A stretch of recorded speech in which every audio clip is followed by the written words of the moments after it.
चिन्तासन्तानहन्तारो यत्पादाम्बुजरेणवः स्वीयानां तान् निजाचार्यान् प्रणमामि मुहुर्मुहुः।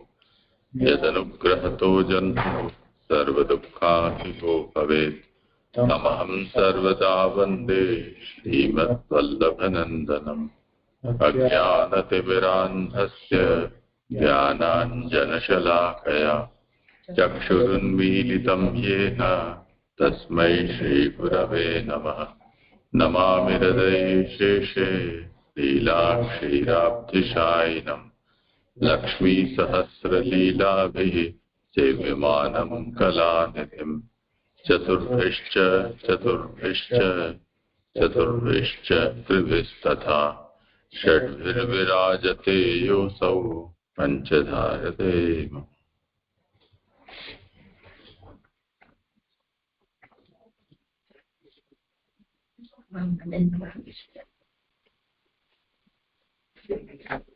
हाँ जी हाँ जी ગઈકાલે જે પુરુષોત્તમ સહસ્ત્રના નામ છે ને નથી કર્યા બે, તો એ લઈ લો 110 ને 111. અચ્છા, કરી લો. તીર્થ શુદ્ધૈક નિલયઃ, તીર્થની શુદ્ધિ થયેલા ભક્ત જેમનું સ્થાન છે એવા તીર્થ કરવાથી શુદ્ધ પવિત્ર બનેલા વિદુરજી જેમનું આધાર સ્થાન છે એવા ભગવાન. કેમ કે તીર્થ કરવાથી પવિત્ર થયેલા વિદુરજીના વિમલ હૃદયમાં આપ પ્રકાશ પામતા હતા, તેથી જ તીર્થ શુદ્ધ વિદુરજી જેમના આધાર છે એવા પ્રભુ એમ કહ્યું. 111મું નામ છે સ્વમાર્ગ પરિપોષક. એક, પોતાના માર્ગને પોષણ કરનાર. બે, ભક્તોના સંગતિ રૂપ માર્ગને સંપાદન કરનાર. નિજ ભક્તિ માર્ગની જેમ વૃદ્ધિ થાય તેવી રીતે તેને પોષણ આપનાર, વહન કરનાર આપ શ્રી પરમાત્મા છે. માટે ભગવદ ઈચ્છાથી જ ભક્તિ માર્ગની વૃદ્ધિ થાય છે. એમાં બીજા અનેક કારણો કલ્પવા એ અનુચિત છે. આપ જેને શરણે લેવા ઈચ્છે છે તે જ પ્રભુનો આશ્રય પકડે છે, ભક્તિ માર્ગને સેવે છે. બીજાઓ તેવી ઈચ્છા કરે પણ કર્મનો પરિપાક નહીં થવાથી ભગવાનનો અનુગ્રહ તેમના ઉપર ઉતરતો નથી. એટલે તેવા જનો ભગવદ ભક્તિને મુખ્ય માનનાર હોવા છતાં પણ તેનાથી બહિર્મુખ વૃત્તિવાળા રહે છે. માટે જ ભક્તિ માર્ગને પોષણ કરનાર, પુષ્ટિ આપનાર આપ જ છે. હવે કરું જોઈએ. આનંદરૂપ હરિની લીલા એ શ્રી ભાગવત શાસ્ત્રનો અર્થ છે. સ્કંધાર્થ. પહેલા સ્કંદમાં અધિકાર જણાવ્યો, બીજા સ્કંદમાં શ્રી ભાગવતના શ્રવણમાં અંગો સાથે શ્રવણ કરવાનો પ્રકાર કયો. હવે ત્રીજાથી આરંભી 12મા સુધીના બાકીના સ્કંદોમાં જેનું શ્રવણ કરવાનું છે તે વિષય કહેવામાં આવે છે. હવે આ ત્રીજો સ્કંદ સર્ગ છે. આ સ્કંદના 33 અધ્યાયો છે. તે 33 અધ્યાયોમાં સર્ગનું નિરૂપણ કરેલું છે. સર્ગ એટલે કારણોની ઉત્પત્તિ. એ વાક્ય પ્રમાણે 33 અધ્યાયોનો અર્થ સર્ગ છે. સર્ગ બે પ્રકારનો છે, લૌકિક અને અલૌકિક એવા બે પ્રકારનો છે. સર્ગની વ્યાખ્યા છે, બ્રહ્મમાં ગુણોના વૈષમ્ય પ્રગટ થવાને લીધે મહાભૂતોના તન્માત્રાઓ, ઇન્દ્રિયો તથા બુદ્ધિનો જન્મ થાય છે, તેને સર્ગ કહે છે. એવું સર્ગનું લક્ષણ છે. કારણ કે અહીંયા બંને પ્રકારનો અર્થ કહેવા ઈચ્છેલો છે. બ્રહ્મથી પ્રસિદ્ધ સૃષ્ટિ ઉત્પન્ન થાય છે અને બીજી બ્રહ્મ માટે કહેવામાં આવે છે. પ્રકરણાર્થ. આ સ્કંદના 4 પ્રકરણો થાય છે. પહેલો અધિકાર, બીજો સૃષ્ટિ, ત્રીજો ઉપપત્તિ, ચોથું ફળ અથવા મુક્તિ. અનુક્રમે 4 સ્થૂળ પ્રકરણ કહેલા છે. સૂક્ષ્મ પ્રકરણોની ગણના કરતા આ સ્કંદના 10 પ્રકરણો થાય છે. એમાં અધિકાર પ્રકરણમાં 1 થી 4 અધ્યાયો છે અને આ સ્કંદના પહેલા 4 અધ્યાયોથી અધિકાર જણાવેલ છે. હવે પારાયણ કરું છું. જીજી.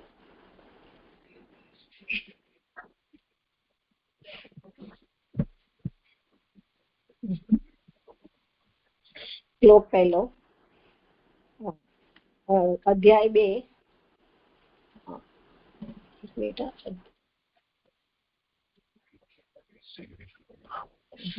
એક મિનિટ જીજે.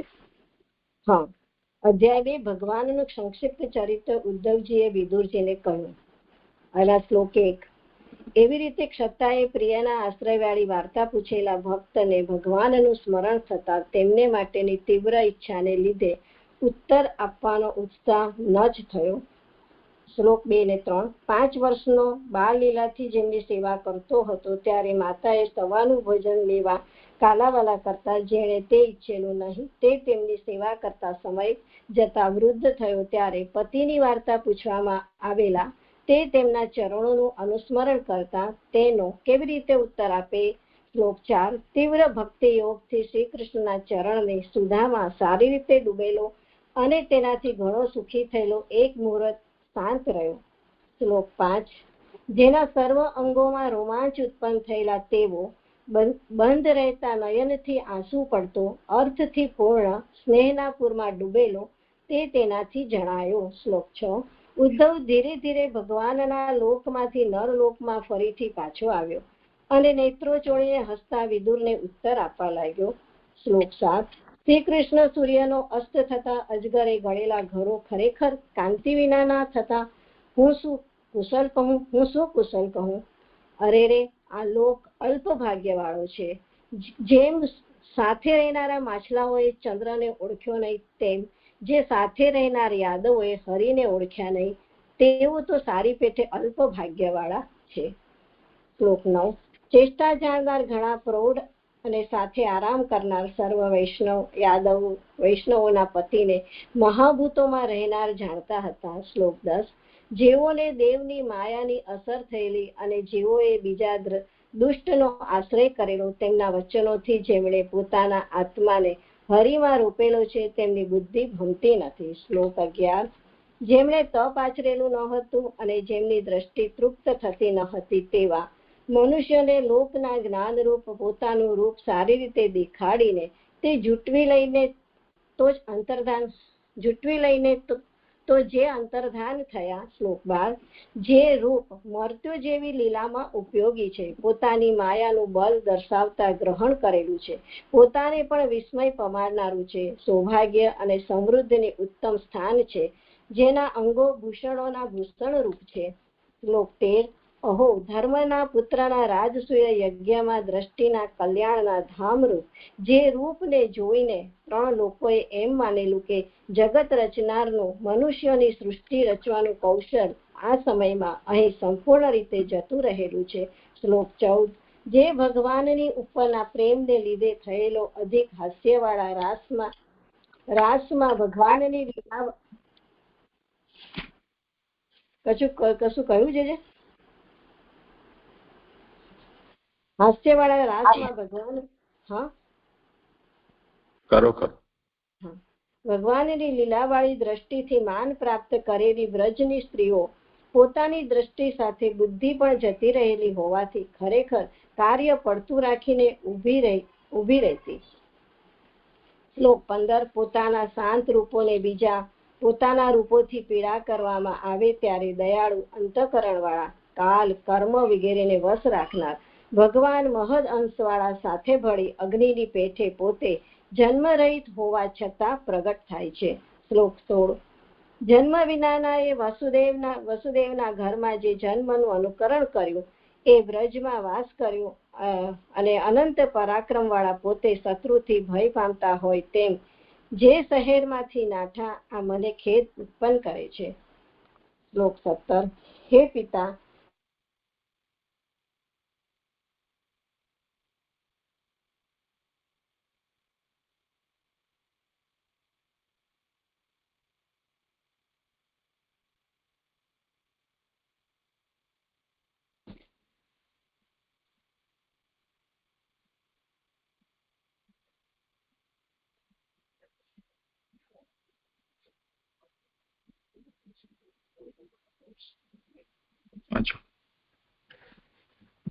હે પિતા, કંસથી ઘણો ભય પામેલા આપના ઉપકારનો બદલો વાળી ન શકાય તેવા અમો ઉપર પ્રસન્ન થાઓ. આ વાક્ય ભગવાને માતા પિતાના ચરણોમાં પ્રણામ કરી જે કહેલું તેનું સ્મરણ કરતા તે મારા ચિત્તમાં દુઃખ કરે છે. જેમણે પોતાની સારી રીતે ફરકતી ભ્રમરની શાખારૂપ કાલથી ભૂમિના ભારને દૂર કર્યો તેવા આમની ચરણ કમલની રેણુને સૂંઘનાર કયો પુરુષ તેને ભૂલી શકે? હે ઉદ્ધવ, જે સિદ્ધિની યોગીઓ સારી રીતે આચરેલા યોગથી સ્પૃહા કરે છે તે સિદ્ધિ રાજસૂયમાં શ્રી કૃષ્ણનો દ્વેષ કરનાર શિશુપાલને પણ પ્રાપ્ત થયેલી તે જોઈ તે ભગવાનનો વિરહ કોણ સહન કરે? વળી નરલોકના વીરો અને બીજાઓ જેઓ અર્જુનના આયુધોથી પવિત્ર થયેલા તેઓ યુદ્ધમાં નયનોને આનંદકારક શ્રી કૃષ્ણના મુખારવિંદનું નેત્રોથી પાન કરતા તેવી જ રીતે આમના સ્થાનને પામેલા. ભગવાનની પોતાની સમાન અથવા અધિક કોઈ નથી. પોતે તો ત્રણના અધીશ્વર છે. પોતાની અંદરના રાજ્યની લક્ષ્મીથી પોતાની સર્વ કામનાઓ તેમણે પ્રાપ્ત કરેલી છે અને આહુતિ લાવનાર ઘણા સમયના લોકપાલોએ પોતાના કરોડો મુકુટોથી તેમના ચરણના આસનની સ્તુતિ કરેલી છે. હે અંગ, બ્રહ્માના આસને બેઠેલા ઉગ્રસેનને હે દેવ અનુગ્રહ કરો એમ ઊભા રહીને તે ભગવાન જણાવતા હતા તે તેમનું સેવકપણું સંપૂર્ણ રીતે પોષેલા અમને ગ્લાનિ ઉત્પન્ન કરે છે. અહો, આ દુષ્ટ બકીએ હણવાની ઈચ્છાથી સ્તનમાં રહેલું કાલકૂટ ધવરાવ્યું, છતાં તેને માતાને યોગ્ય ફલ પ્રાપ્ત થયું. તેમનાથી બીજા કયા દયાલુને શરણ આપણે જઈએ? જે યુદ્ધમાં જેના ખભા ઉપર ચક્રધારી છે તેવા ગરુડને પોતાની સામે ઘસી આવતો જુએ છે. તે ક્રોધના માર્ગે ત્રણ લોકના ઈશ્વરમાં પરોવેલ ચિત્તવાળા અસુરોને હું ભગવદીયો માનું છું.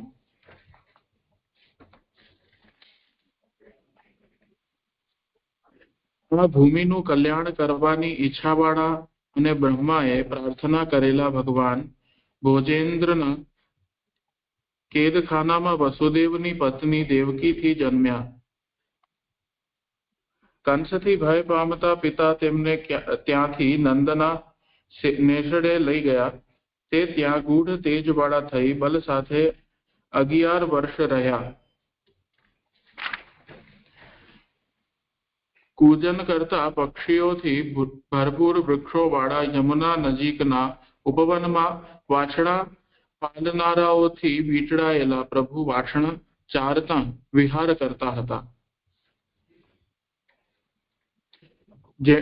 જાણે કે રડતા હોય તેમ અથવા હસતા ઘોડા બાળક સિંહના જેવી દૃષ્ટિવાળા થઈ બ્રજવાસીઓએ જેવા યોગ્ય કૌમાર અવસ્થાની ક્રિયાઓ દેખાડતા વિહાર કરતા હતા. લક્ષ્મીના ધામરૂપ દોડી ગાયો તથા આખલાઓ વાળા ગોધનને ચરાવતા તે જ ભગવાન વેણુ વગાડતા સેવક ગોપોને રમાડતા હતા.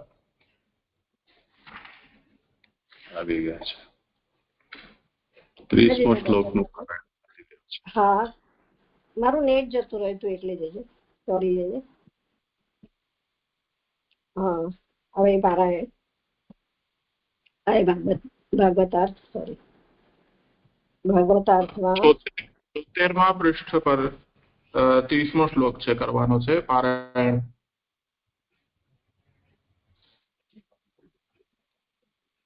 અવાજ આવે છે અહીંયાથી?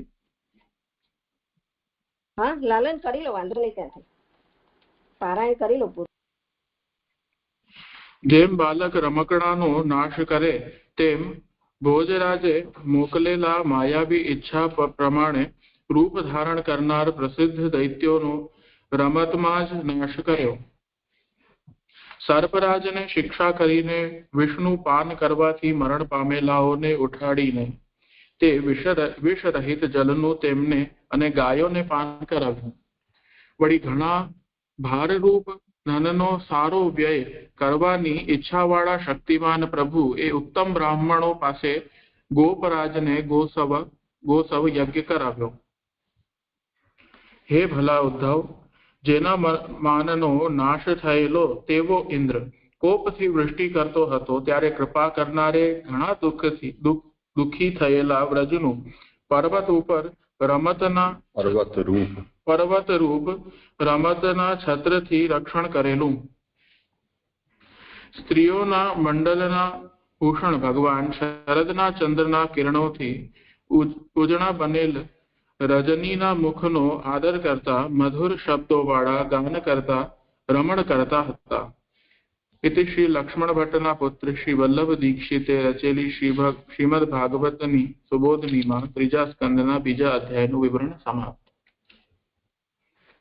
હવે આપણે પ્રથમ અધ્યાયમાં જોયું કે વિદુરજીની ઘરમાંથી આસક્તિ દૂર થયાનું કહેલું છે. વ્રત વગેરેથી વિદુરનો દેહ શુદ્ધ પણ થયો. વિદુરજી તીર્થમાં ફર્યા. આ 3 ગુણો વિદુરજીમાં પરીક્ષિત કરતા વધારે થયા. તેથી પરીક્ષિત કરતા વિદુરજી શ્રેષ્ઠ અધિકાર વાળા થયા. તીર્થોમાં ફરવું એ બહારની એટલે દેહની શુદ્ધિ મનાયેલી છે. હવે આપણે પેજ નંબર 10 જે બીજો ખ છે ને એમાં બીજા અધ્યાયમાં આ કોટેશન આવે છે કે આવી બહારની શુદ્ધિ પ્રાપ્ત કરેલ વિદુર જો ભગવાનની કથાનું શ્રવણ કરે તો તેથી પણ ઉત્તમ અધિકારી થાય. એટલે પહેલા અધ્યાયની અંદર બહાર દેહની શુદ્ધિ મનાયેલી અને આ બીજા અધ્યાયમાં જો એમ કે વિદુર જો ભગવાનની કથાનું શ્રવણ કરે તો તેથી પણ ઉત્તમ અધિકારી થાય. હવે અધ્યાય બીજો પેજ નંબર 13 ભાગવતાર્થ પ્રકરણનો પેજ નંબર 13 છે. અધ્યાય બીજો બીજા અધ્યાયમાં સામાન્ય પ્રશ્નનો ઉત્તર કહેલો છે. ભગવાનનું પોતાનું જ મહાત્મ્ય કહેલું છે. પણ જો આ જીવ સંબંધી પ્રશ્ન હતો એમ ગણીએ તો ભગવાનનું મહાત્મ્ય સામાન્ય જીવનું જ મહાત્મ્ય ગણાય. એ પ્રશ્નને જીવ સંબંધી પ્રશ્ન ગણવાથી એવો અર્થ થાય છે કે ભગવાન સંબંધી પ્રશ્ન પૂછ્યો તે સર્વ જીવો સંબંધી સામાન્ય પ્રશ્ન પૂછ્યો અને દરેક જીવ સંબંધી જુદા જુદા પ્રશ્ન તો દરેકના નામ લઈ લઈને પૂછેલા. એટલે આપણે પહેલા અધ્યાયમાં જોઈ ગયા કે આ પેજ નંબર 12 લખ્યું છે કે જે આ બીજા પેરેગ્રાફમાં કે પહેલા પેરેગ્રાફમાં કે ઉદ્ધવજીને 3 વિદુરજીએ પ્રશ્ન કર્યા કે ભગવાનના કુશલ સંબંધી, પછી બીજો સર્વના કુશલના બહાનાથી ભગવાનના કુશલ સંબંધી અને ત્રીજો ભગવાનના ચરિત્ર સંબંધી જે 45 શ્લોકમાં પૂછ્યો. આ રીતે જે 3 પ્રશ્નો પૂછ્યા તો અહીંયા કહે છે કે સામાન્ય પ્રશ્ન ઉત્તર કર્યો તો ભગવાનનું પોતાનું મહાત્મ્ય કહેલું છે. પણ જો આવા બધા જે જીવ સંબંધી પછી બધાના કુશલ સંબંધી જો પ્રશ્ન પૂછે તો એમ કે ભગવાનનું મહાત્મ્ય કે છે જીવનું ભગવાનનું મહાત્મ્ય સામાન્ય જીવનું મહાત્મ્ય ગણાય. તો એ પ્રશ્ન કે છે જીવ સંબંધી પ્રશ્ન ગણવાથી એવો અર્થ થાય કે ભગવાન સંબંધી પ્રશ્ન પૂછ્યો તે સર્વ જીવ સંબંધી સામાન્ય પ્રશ્ન પૂછ્યો. એટલે એવું થાય એટલે કે છે દરેક જીવ સંબંધી જુદા જુદા પ્રશ્ન તો દરેકના નામ લઈ પૂછેલા. હવે એમ ગણીએ તો કે છે ભગવાનને બીજાને આધીન માનેલા ગણાય. તો આવા જે પ્રશ્ન પૂછ્યા તો આપણે આવું ગણીએ કે જુદા જુદા પ્રશ્ન પૂછ્યા દરેકના નામ લઈ લઈને પૂછ્યા તો જીવ સંબંધી પ્રશ્ન પૂછ્યા તો ભગવાન તો બીજાને આધીન માનેલા ગણાય. તો એવા પ્રશ્ન પૂછનારને ભગવાનમાં વિશ્વાસ ન હોય તેથી વિદુરને ભગવાનમાં વિશ્વાસ થાય. તે માટે ઉદ્ધવ આરંભમાં ભગવાનનું વાસ્તવિક મહાત્મ્ય તેને જણાવે છે શ્લોક 17 થી 18 અને પછી તેને ભગવાનનું ચરિત્ર કહે છે. એટલે અહીંયા વિદુરજીને ભગવાન મહાત્મા જણાવવાનું કારણ કે વિદુરજીને ભગવાનમાં વિશ્વાસ થાય એટલે એ માટે વિદુરજી જે પ્રશ્ન પૂછ્યા વિદુરજીએ એને સૌથી પહેલા ભગવાનનું વાસ્તવિક મહાત્મા જણાવશે અને પછી એમ કે ભગવાનનું ચરિત્ર કહે છે. હવે નીચે કહે છે જો કે ભગવાનનું ચરિત્ર બીજા પ્રશ્નના ઉત્તરના અંગરૂપ છે અને તે ત્રીજા અધ્યાયમાં કહેલું છે છતાં પણ આ અધ્યાયમાં કહેલું ચરિત્ર પણ તેના જેવું હોવાથી અને આ અધ્યાયમાં જે પ્રશ્નનો ઉત્તર આપે છે તેની સાથે સંબંધવાળું હોવાથી અહીં કહેલું છે. એટલે અહીંયા આ અધ્યાયમાં જે સર્વના સામાન્ય કુશલ સંબંધી જે પ્રશ્ન પૂછ્યા છે અને જે ભગવાન ચરિત્ર સંબંધી પ્રશ્ન જે છે એ ત્રીજા અધ્યાયમાં કહેવામાં આવશે. પણ એમ કે આ જે ઉત્તર જે છે બીજા પ્રશ્નનો ઉત્તર જે છે એ આ ત્રીજા પ્રશ્નના એટલે અહીંયા અંગરૂપ છે આ અધ્યાયની અંદર એના સંબંધ વાળો છે. એટલા માટે કે છે અહીં ચરિત્ર કહેવાથી કથા સાથેનો કથાનો સંબંધ પણ ચાલુ રહે તેથી પણ તે અહીંથી કહેલું છે. એટલે ભગવાનનું ચરિત્ર જે ત્રીજો પ્રશ્ન છે એ આ સંબંધ આ બીજા પ્રશ્નના અંગરૂપ છે. તેથી કથાની સાથે ભગવાનનું ચરિત્ર કથા સાથે આ કથાનો સંબંધ પણ ચાલુ રહે તેથી પણ કે છે અહીં કહેલું છે. એટલે કે આ બીજા અધ્યાયમાં બીજા અધ્યાયમાં વિદુરને ભગવાનમાં વિશ્વાસ થાય તે માટે ભગવાને પૂતના વગેરેને પ્રાપ્ત કરાવે ફળ કહેલ છે. તેવું ફળ ભગવાનનું ચરિત્ર સાંભળવાથી પણ થાય તેવી રીતે તેનો સંબંધ વાળું ચરિત્ર પણ કહેલું છે. એટલે આ અધ્યાયમાં એમ કે સર્વના કુશલ પૂછ્યા છે, પણ એમ કે ત્રીજા પ્રશ્નનો વિશેષ તો ત્રીજા અધ્યાયમાં આપશે, પણ અહીંયા એના સંબંધ વાળું હોવાથી આજે ભગવાનના ચરિત્ર સાંભળવાથી કે છે એના સંબંધ વાળું ચરિત્ર ફળ આપનારું હોવાથી અહીંયા બીજા અધ્યાયમાં પણ કહેલું છે. ભગવાનની વાર્તા કથા કહેવી તે આ અધ્યાયનો અર્થ છે. તેના પાછળના બે અંગો છે. એક ભગવાનમાં વિશ્વાસ થાય તે માટે તેમનું મહાત્મ્ય જણાવવું, અને બીજું ભગવાનની કથા કહી તેમનામાં વિશ્વાસ ઉત્પન્ન કરવો. એટલે આ ભગવાન હવે વિદુરજી આ ભગવાનની કથા કહેવી આ અધ્યાયનો અર્થ છે ને, અને આની પાછળના બે અંગો કીધા. એક તો કે ભગવાનમાં વિશ્વાસ થાય તે તેમનું થાય તે માટે ભગવાનનું મહાત્મ્ય જણાવવું, અને બીજું ભગવાનની કથા કહી અને તેમનામાં વિશ્વાસ ઉત્પન્ન કરવો. એટલે હવે અહીંયા ઉદ્ધવજી વાર્તા કહેવા માંડ્યા. પહેલાનું એક અંગ કહેનાર ઉદ્ધવજીની ઉત્તમ ભક્તિ છે. પહેલાનું એક અંગ એટલે કે ભગવાનમાં વિશ્વાસ થાય તે માટે ઉદ્ધવજી હવે અહીંયા કહી રહ્યા છે કે વાર્તા કહેવા માંડ્યા. એટલે તો કેમ કહેવા માંડ્યા? તો કે જે કહેનાર ઉદ્ધવ જે છે એમને એ ઉત્તમ ભક્ત છે ને એમની ભક્તિ ઉત્તમ ભક્તિ કીધી છે અહીંયા. અને ભક્ત જો ન હોય તે કથા કહે તો તેમાં સંપૂર્ણ વિશ્વાસ ન થાય. તેથી ઉદ્ધવનો ભગવાન ઉપરનો પ્રેમ પણ આ અધ્યાયમાં કહેલો છે. એટલે વિદુરજીને વિશ્વાસ થાય તે માટે હવે અહીંયા વિદુરજી પહેલા કથા કહેવા માંડ્યા, વાર્તા કહેવા માંડ્યા. એટલે કહેવાનું સામર્થ્ય ઉદ્ધવજીને છે.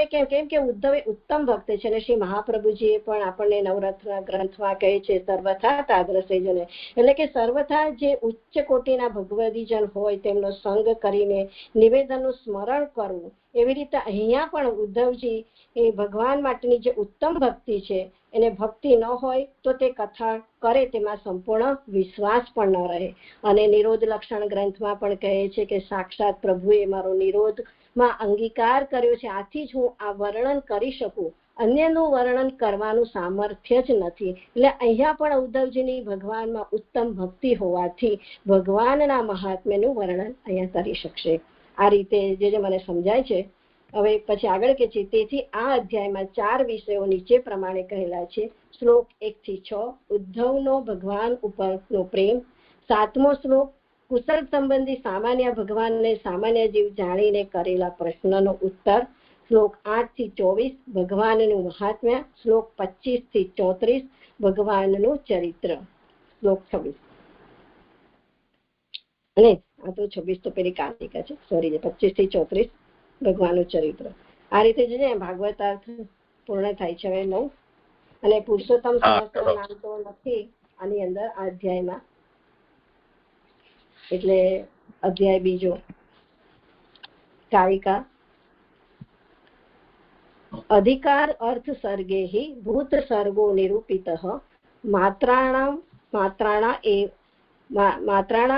એવ સર્ગો અત્ર દ્વિતીય નિરૂપ્યતે. અધિકાર ઉત્પન્ન થવા માટેની સૃષ્ટિમાં મહાભૂતોની સૃષ્ટિ કઈ. એટલે આપણે પહેલા અધ્યાયમાં જોયું કે અધિકાર ઉત્પન્ન થવા માટે વિદુરજી અધિકાર ઉત્પન્ન થવા માટે ત્યાં એમની મહાભૂતોની સૃષ્ટિ માટેની સૃષ્ટિમાં મહાભૂતોની સૃષ્ટિ કઈ. અહીં એટલે કે આ બીજા અધ્યાયમાં જ તન માત્રાઓની સૃષ્ટિ જ કહેવામાં આવે છે. તો અધિકારનો પહેલી ફૂટનોટ છે. સંગતિ જણાવવા પહેલા 2 અધ્યાયનો અર્થ આ કારિકામાં કહેલો છે. અવસર સંગતિ છે એવો અર્થ છે. એટલે આ પહેલો ને બીજો એ સંગતિ જણાવવા માટે અધિકાર ઉત્પન્ન થવા માટે સૃષ્ટિની મહાભૂતોની સૃષ્ટિ કહીને આ અધ્યાયમાં તન્માત્રાની સૃષ્ટિ જ કહેવામાં આવે છે. એટલે અહીંયા આ બે અધ્યાયની સંગતિ અહીંયા જણાવી. હવે કારિકા બીજી. મુખ્ય અધિકારીનો ભક્તો ક્રિયા જ્ઞાન વિભેદતઃ અલૌકિક ચરિત્રેણ મહાત્મ્યમ વિષયો મતઃ.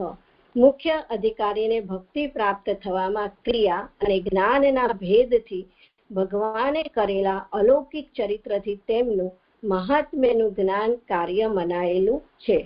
એટલે અહીંયા બીજી ફૂટનોટ છે. બીજા અધ્યાયમાં ઉદ્ધવનું ચરિત્ર અને ભગવાનની વાર્તા કહેલા છે. તન્માત્રાની સૃષ્ટિ કહેવાની છે. ઉદ્ધવનું ચરિત્ર લૌકિક જેવું જણાતું હોવાથી તે તન્માત્રાની સૃષ્ટિરૂપ કેમ ગણાય? હવે અહીંયા શંકા ઉઠાવી છે કે ઉદ્ધવજીનું ચરિત્ર તો લૌકિક જેવું જણાય છે, તો એ તન્માત્રાની સૃષ્ટિ તો કેમ ગણાય એવી શંકા થાય. તો અહીંયા એનો ઉત્તર આપે છે કે તેથી આ કારિકા કહેલી છે એવું ઉદ્ધવનું ચરિત્ર કરાવનાર તે સમયની તેની સ્થિતિને લીધે ભગવાનના મહાત્મ્યનો તેને અનુભવ થાય છે, તેથી જ તેનાથી તન્માત્રાની સૃષ્ટિ થાય છે એવો અર્થ છે. એટલે જ્યારે ઉદ્ધવજી જ્યારે પ્રભુ સ્વધામ પધાર્યા છે, અત્યારે વિદુરજીએ પ્રશ્ન કર્યા એટલે હવે એમની તે વખતે એમની સ્થિતિ તે ઉત્તમ ભક્તિ વધવાથી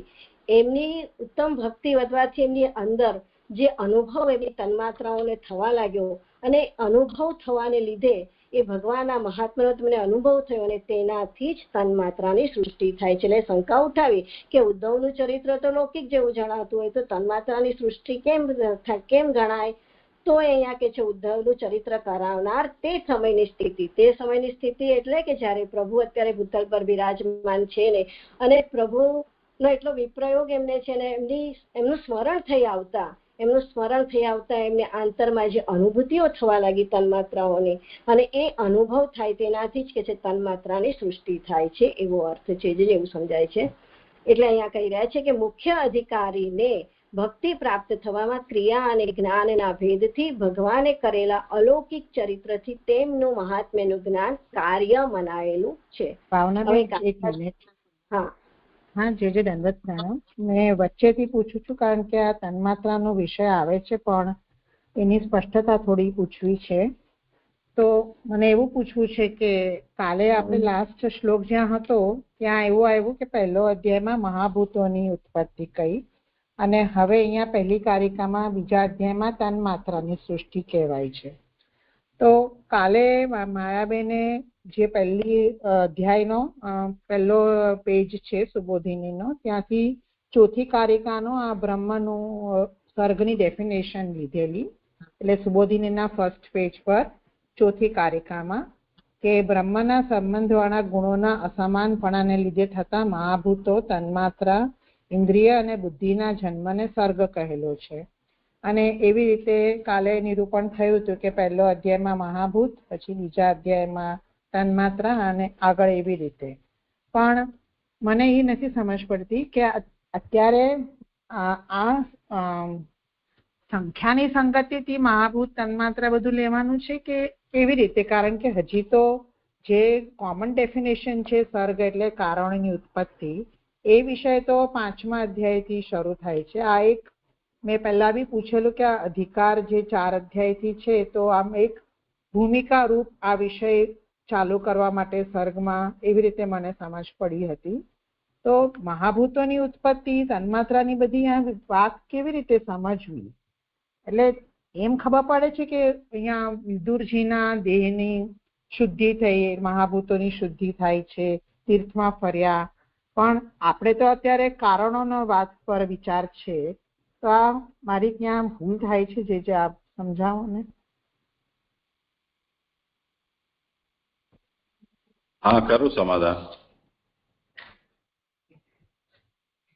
જે આપ જ સમાધાન કરો, જે આ તો મને ના ખબર પડે. હા, ઓર કોઈને વિચારવું હોય સમાધાન?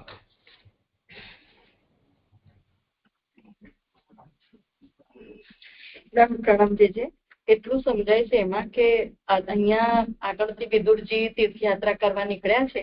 એટલે હવે વિદુરજીનો પહેલા તો 4 અધ્યાયથી એમનો અધિકારની સિદ્ધિ કરવા માટે વિદુરજીના મહાભૂત, ઇન્દ્રિય, બુદ્ધિ અને તન્માત્રાઓ એની જે શુદ્ધિ છે એ શુદ્ધિ બતાવે છે. અને સાથે સાથે બતાવતા જશે આપણને આગળ પણ. વિષય તો લગભગ 5મા અધ્યાયથી વધારે, એ બી ગુણાતીત પ્રકરણ છે 5મું, અને ત્યાંથી ચાલુ થશે. પણ તેમ છતાં અહીંયા અધિકારની સિદ્ધિ જ કરી રહ્યા છે 4 અધ્યાયથી. તો અધિકારની સિદ્ધિ થવા માટે પહેલા અધિકાર સિદ્ધ કરવો હોય તો પહેલા આ બધાની શુદ્ધિ જરૂરી છે. એટલે મહાભૂતો, ઇન્દ્રિયો, તન્માત્રાઓ બધાની શુદ્ધિ કરશે અને પછી આગળ. તેમ છતાં આગળ જતા ને ગુણાતીત સૃષ્ટિ પ્રકરણ ચાલુ થશે એમાં પણ પાછી મહાભૂત, તન્માત્રા, બુદ્ધિ એની શુદ્ધિ તો બતાવતા જ જશે. શુદ્ધિ કેવી રીતે બતાવશે કે તે પ્રકારનું જ્ઞાન જ્યારે વિદુરજીને થઈ રહ્યું છે ત્યારે એમની ઓર વધારે શુદ્ધિ થઈ રહી છે. એવી રીતે 12 અધ્યાય સુધી આ વિષય ચાલશે. ભૂત, તન્માત્રાઓ, ઇન્દ્રિય અને બુદ્ધિ, એવી રીતે 4 અધ્યાયથી 12 અધ્યાય સુધી આવી રીતે 3-4 લેશે, એટલે 3 વાર આવશે. તો એવી રીતે એમની શુદ્ધિ થઈ રહી છે એવું મને સમજાય છે. તો એ વિદુરજીનો અધિકાર સિદ્ધ કરવા માટે પહેલા 4 અધ્યાય, પછી ફરીથી પણ એમને જેમ જેમ જ્ઞાન પ્રાપ્ત થશે તેમ તેમ એ કરશે. આ મહાભૂતોની શુદ્ધિ નથી કહેતા, સૃષ્ટિ કહે છે ને, તન્માત્રાની સૃષ્ટિ. મહાભૂતોની કાલે ઉત્પત્તિ લાસ્ટ લાઈનમાં લખેલું. પણ હું એવું પૂછું છું કે કારણોની ઉત્પત્તિ છે, તો આ તો અત્યારે તો વિદુરજીનો દેહ તો કાર્યના રેફરન્સમાં હું સમજી, તો એની કેમ અહીંયા વિચાર કરવામાં આવે છે? એટલે સંખ્યાની વાત હોય તો બરાબર છે, 33 ને 33 કનેક્ટ કરતા હોઈએ તો. હવે આ તન્માત્રાની પણ જે કહે છે, તો આપણે તો તન્માત્રા શબ્દ સ્પર્શ રૂપ ને એ બધું સમજીએ, એવો વિષય અહીંયા કેવી રીતે બેસે છે? આ બધું એ નથી સમજ પડતી. વિશેષ મને સમજાય છે. કોઈને કહેવું હોય કઈ? જે મારો પણ આ જ પ્રશ્ન હતો કે સૃષ્ટિ કેવી રીતે કહેવાય સ્વર્ગની અંદર? મારો પણ આ પ્રશ્ન જ હતો. હા, કરશું. વિષય તો એમ તો 71માં પૃષ્ઠથી થાય છે ચાલુ. એનું એ પ્રથમાધ્યાય છે, એની 13મી કારિકા છે, એને જોઈ લો જરામાં.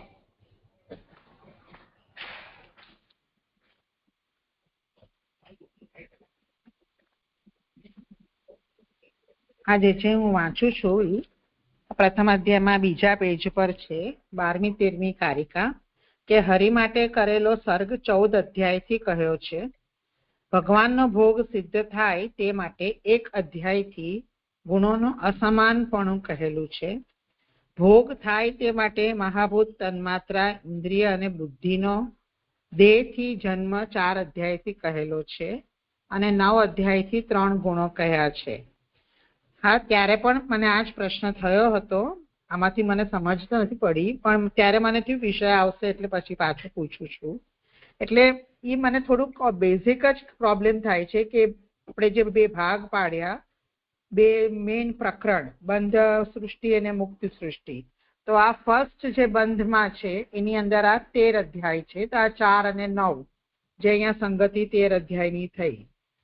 એમાં આપણે જો ભાગવતમાં જે ચાર્ટ આપ્યો છે પ્રકરણનો, એમાં ગુણાતીત, સગુણ, કાલ એવું છે. હવે એના અંતર્ગત પછી ગુણાતીતમાં અધિકારના 4 અધ્યાય અને પછી ગુણાતીતના 5મો અને 6થો એવી રીતે છે. તો મને આ નથી સમજ પડતી કારણોની સાથે આ બધું કેવી રીતે રિલેટ થાય છે.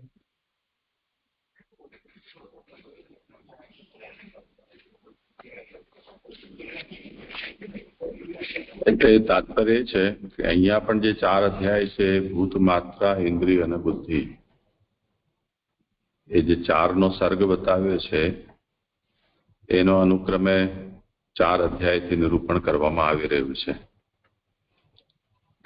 લૌકિક જે પ્રાકૃત મનુષ્ય છે એને જ્યારે ફલસિદ્ધિ થાય છે તે વખતે એના લૌકિક ભૂત, માત્રા, ઇન્દ્રિય અને જે બુદ્ધિ છે એ ભગવત ભોગ્ય બનતા નથી સીધા. એને ભગવત ભોગ્ય બનવા માટે એમની શુદ્ધિ આવશ્યક છે. તો એ 4 પ્રકારની શુદ્ધિ અહીંયા વિદુરજીની કેવી રીતે સિદ્ધ થઈ રહી છે કે જેથી એ ભગવાનના ભોગ કરવા યોગ્ય બને, એ સર્ગ હવે અહીંયા બતાવવામાં આવી રહ્યો છે. તો મહાભૂતોની શુદ્ધિ રૂપ જે સર્ગ છે તેનું પ્રથમાધ્યાયમાં નિરૂપણ કરવામાં આવ્યું. અહીંયા વિષયરૂપ જે તન્માત્રાઓ છે એનું નિરૂપણ કરવામાં આવી રહ્યું છે, એના સર્ગનું નિરૂપણ. તો આજે તન્માત્રાની સૃષ્ટિ લખી છે, તો આપણે અહીંયા સૃષ્ટિથી શુદ્ધિ સમજવાનું હતું? નહીં, સૃષ્ટિ જ ને, સર્ગ એટલે સૃષ્ટિ જ છે ને. ભગવત ભોગ યોગ્ય જે સૃષ્ટિ છે તે લૌકિક તો છે જ, એનો જે સંસ્કાર છે એ જ સર્ગ છે. તો આ ડેફિનેશન નથી વિચારવાની કારણોની ઉત્પત્તિ, તો એ હમણાં સાઈડ પર રાખવાની છે. આ ડેફિનેશન જ હું એ એંગલથી વિચારું છું સ્કંધાર્થ, એટલે હું ખોવાઉં છું એવું કંઈ છે?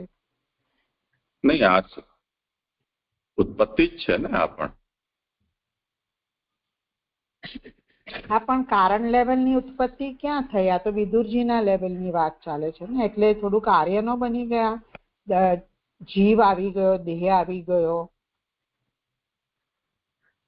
એની કારણ કાર્યનો વિષય નથી. એ તો આગળ સ્પષ્ટ કર્યું ને કે આ 4 અધ્યાય છે એ પૂરા તૃતીય સ્કંદની સર્ગ લીલાની ભૂમિકા છે.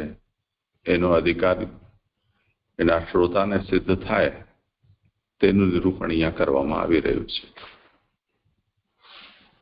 પણ એમાં પણ આ વિષય તો પાછો છે જ. ભૂત માત્રા, ઇન્દ્રિય અને ધી એ ભગવત ભોગ યોગ્ય સર્ગ છે એ અહીંયા વર્ણિત કરવામાં આવી રહ્યો છે. ને એમાં એ સર્ગ જે આખો છે એ વિદુરજીની અંદર બતાવવામાં આવી રહ્યો છે.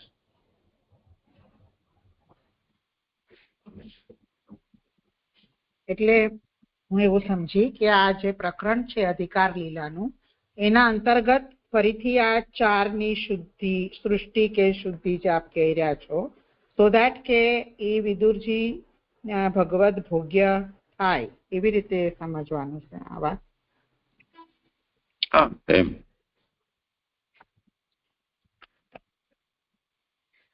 તો પછી આ બીજી ફૂટનોટ તો પછી એવી રીતે બહુ સમજ નથી પડી, ફરીથી આપ કરાવશો? આમ શું છે, બીજા અધ્યાયમાં ઉદ્ધવનું ચરિત્ર અને ભગવાનની વાર્તા કહેલા છે. તન્માત્રાની સૃષ્ટિ કહેવાની છે. ઉદ્ધવનું ચરિત્ર લૌકિક જેવું જણાતું હોવાથી તે તન્માત્રાની સૃષ્ટિરૂપ કેમ ગણાય એવી શંકા થાય, તેથી આ કારિકા કહેલી છે.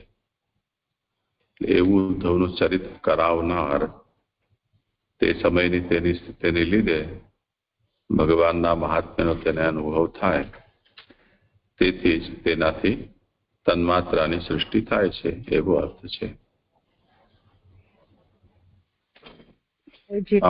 પારાયણ કર્યું આપણે તો આપણને બધી ભગવદ લીલા અને ભગવાનનું મહાત્મ્ય એવું આપણે બધું દેખાય છે, જેટલું હમણાં વાંચન થયું. તો એમાં તન્માત્રાની ટોપિક જ કેવી રીતે આવે છે? ઓલા ભૂતમાં તો હજી સમજ પડી કે તીર્થમાં એ ગયા તો એના શરીરને આવી રીતે વૈરાગ્ય થયું ને બધું તપ કર્યું, તે રીતે ભૂતની શુદ્ધિ તો હજી સમજ પડી. પણ આ જેટલું પારાયણ થયું એ કથામાં તન્માત્રાનો વિષય કેવી રીતે આવે છે? બસ એ વિષય એ જ તન્માત્રા છે. વિષય મીન્સ ટોપિક હું પૂછું છું, એટલે ટોપિક ક્યાં શું મિનિંગ છે તન્માત્રાનો એમ કહું છું. ઉદ્ધવજીને ભગવાનનો જે મહાત્મ્યનો બોધ થયો તો એ ભગવત લીલા અને ભગવત મહાત્મ્ય એમના માટે વિષય રૂપ બન્યો ને અહીંયા વિદુરજીનો. આપણે જે અત્યાર સુધી સામસામે ઓલા શબ્દ સ્પર્શ રૂપ લઈએ છીએ એવું અહીંયા નહીં મિનિંગ સમજવાનો તન્માત્રાનું, અહીંયા વિષય સમજવું એવું. હા, એ જ તો કારિકામાં એ જ કહ્યું છે ને, અલૌકિક ચરિત્રેણ મહાત્મ્યમ વિષયો મતઃ. આમાં અનુવાદમાં મહાત્મ્યનું જ્ઞાન કાર્ય મનાયેલું છે. એ કાર્ય કરતા પણ વિષય વધારે ઠીક છે, એટલે વિષયનું કારણ મનાયેલું છે.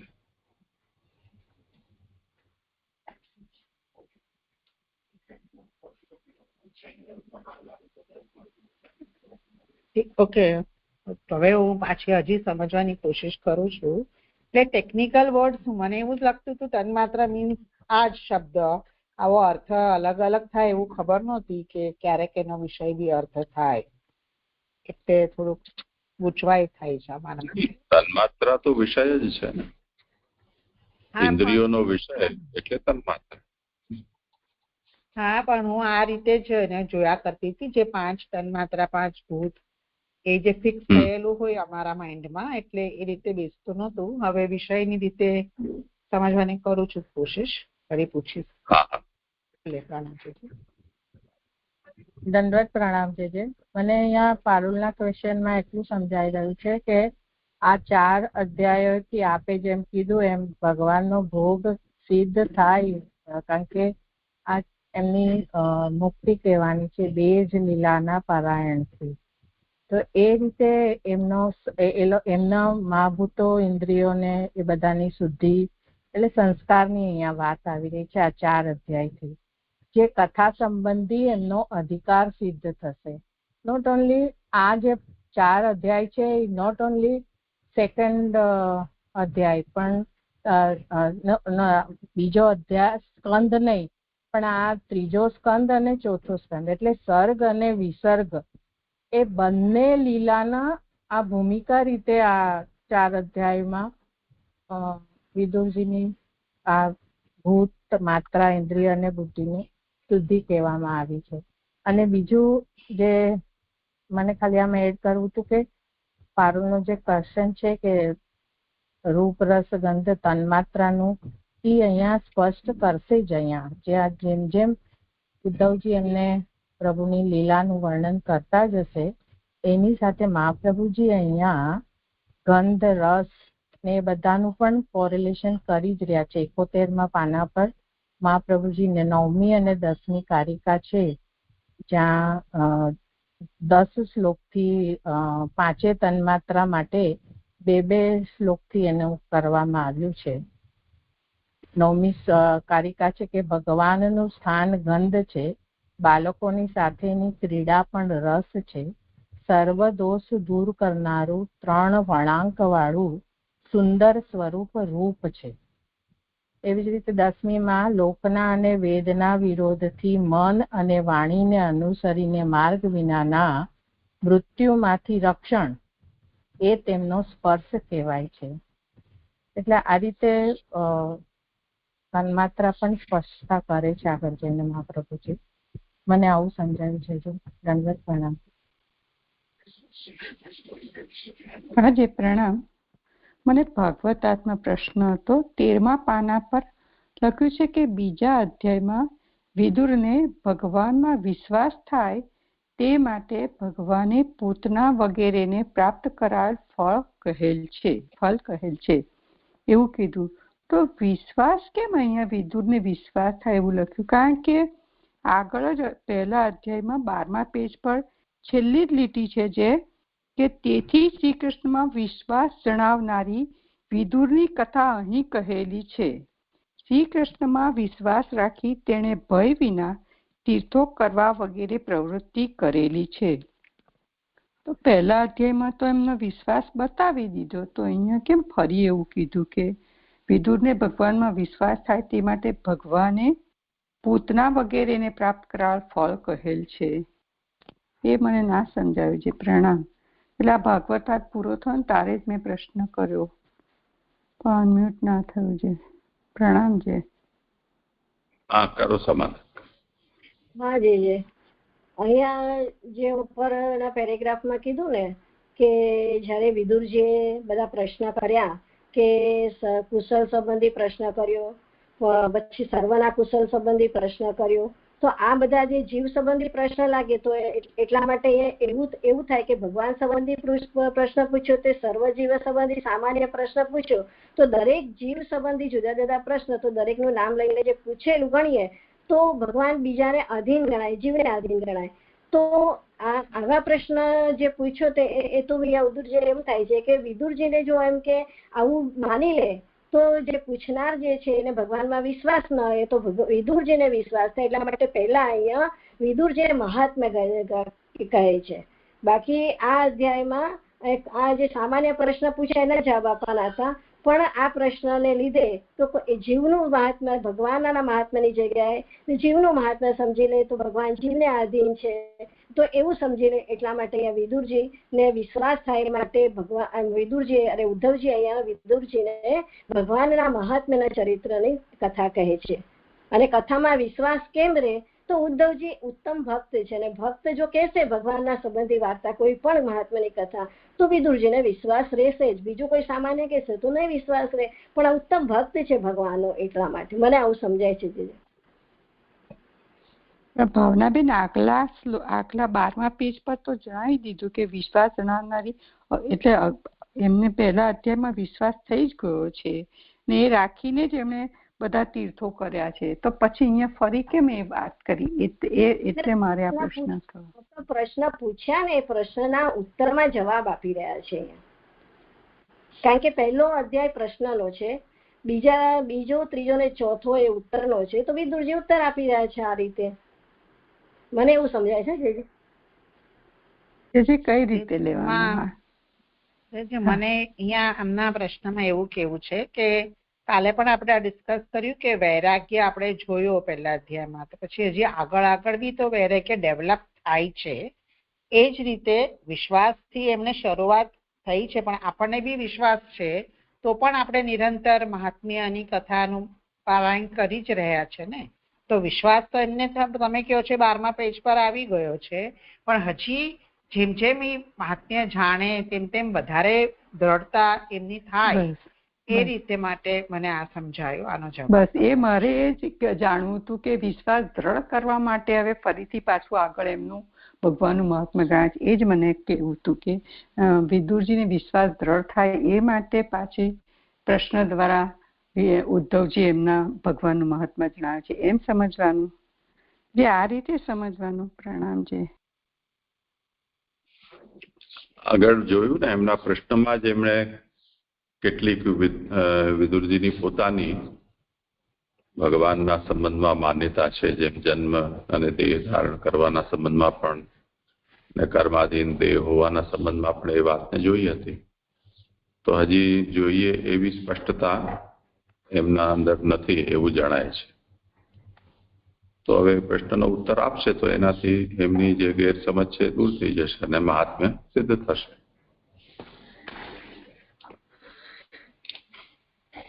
જે થયું. હા, સુંદર થયું. હા, પ્રણામજી.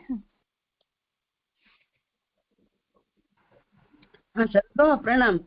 હા, જે હું તન્માત્રાની શુદ્ધિની એ રીતે સમજી આવે ચર્ચાથી કે તન્માત્રાની શુદ્ધિ એટલે શું કે ભગવાન ભોગ્ય માત્રાઓ બને આપણી એની શુદ્ધિ કહે છે. એટલે શુદ્ધિ એટલે સૃષ્ટિ.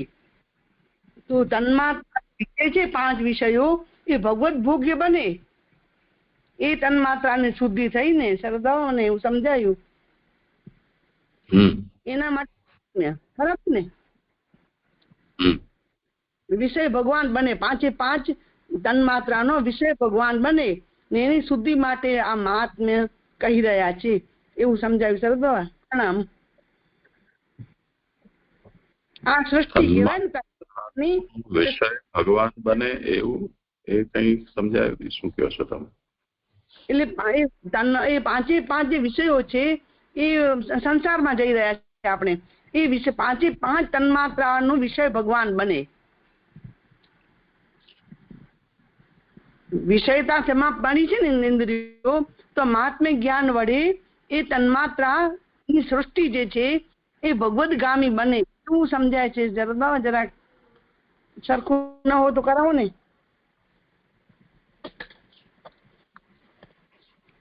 અચ્છા,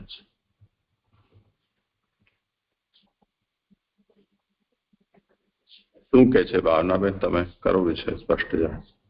હવે અહીંયા તો જે ભાગવત અર્થમાં તો એવું જ કીધું છે ને કે વિદુરજી આ જે 4 અધ્યાયો છે, આ સ્કંદના પહેલા 4 અધ્યાયોથી અધિકાર જણાવે છે. તો પહેલા અધ્યાયમાં એવી આવી રીતે દેહની બહારની શુદ્ધિ કીધી, એટલે મહાભૂતોની શુદ્ધિ કીધી. તો હવે જેમની બહારની શુદ્ધિ કહી પછી વિદુરજીને ભગવાનની કથાનું શ્રવણ કરે, એટલે હવે જે આ વિદુરજી ઉદ્ધવજીને દ્વારા જે કથાનું શ્રવણ કરશે એ કથાના શ્રવણથી તેથી પણ તે ઉત્તમ અધિકારી થાય. મને તો આ રીતે સમજાય છે. એટલે અહીંયા તન્માત્રાની શુદ્ધિ એટલે સૃષ્ટિ કહી છે. આ રીતે કનેક્શન જોડાયું એવું લાગે છે. મને થયું તમારું? જે થોડું થયું આમાં કઈ હોય તો આપ કહો. ના, એ તો પછી આગળ તો આ અધ્યાયમાં વિષય આવશે. આ તો એની ભૂમિકા છે કારિકાએ. જે બધા લોકો કારિકામાં જ આવી રહ્યું છે. મહાભૂતોની તન્માત્રાની સૃષ્ટિ પણ બોલે છે ને શુદ્ધિ પણ કહી રહ્યા છે અમારા બધા, અમે લોકો બધા. તો બંને પેરેલલ બંને શબ્દ વપરાય બધા અત્યારે ડિસ્કશનમાં બંને શબ્દ બોલી પારુલબેન, આની અંદર છે ને ભાગવતાર્થ ની અંદર બહારના દેહની શુદ્ધિ મનાલી છે, એટલે મેં અહીંયા શબ્દમાંથી વાંચીને કીધું. અને બહારની શુદ્ધિ પ્રાપ્ત કરેલા વિદુરજી ભગવાનનું કથાનું શ્રવણ કરશે તો તેથી ઉત્તમ અધ્યાય. શ્રવણ કરવાથી આંતર શુદ્ધિ થશે એમ, એટલે એ રીતે હું કહી રહી છું. કારણ કે નીચે પાછા ત્રીજા અધ્યાયમાં કે છે ને હરિની કથાના શ્રવણથી અંદરની ઇન્દ્રિયોની શુદ્ધિ થાય છે. એટલે અને જે પૂછું છું કે સર્ગ આપણે હમણાં જે કીધું કે તન્માત્રાની સૃષ્ટિ કે તન્માત્રાનો સર્ગ, મહાભૂતોનો સર્ગ, તો આપણે શુદ્ધિ સમજવું જોઈએ કે સર્ગ સમજવું જોઈએ? એટલે જે વિષય કીધું ને ભાગવતાર્થ ની અંદર વિષયમાં આપ્યું છે કે જો પૂર્વ અધ્યાયમાં ભૂતની સૃષ્ટિ કહેવામાં આવી કારણ કે અધિકારને માટે સર્ગ કહેવાનો છે, અને બીજા અધ્યાયમાં વિષયનો સર્ગ કહેવાનો છે. ક્રિયા અને ભેદ, જ્ઞાનના ભેદ વડે ભક્તિના મુખ્ય અધિકારીને અલૌકિક ચરિત્ર વડે મહાત્મ્ય રૂપ વિષય હોય છે. આ જે તમને આગળ સમજાવ્યું ને એ રીતે અહીંયા ભાગવતજીમાં છે.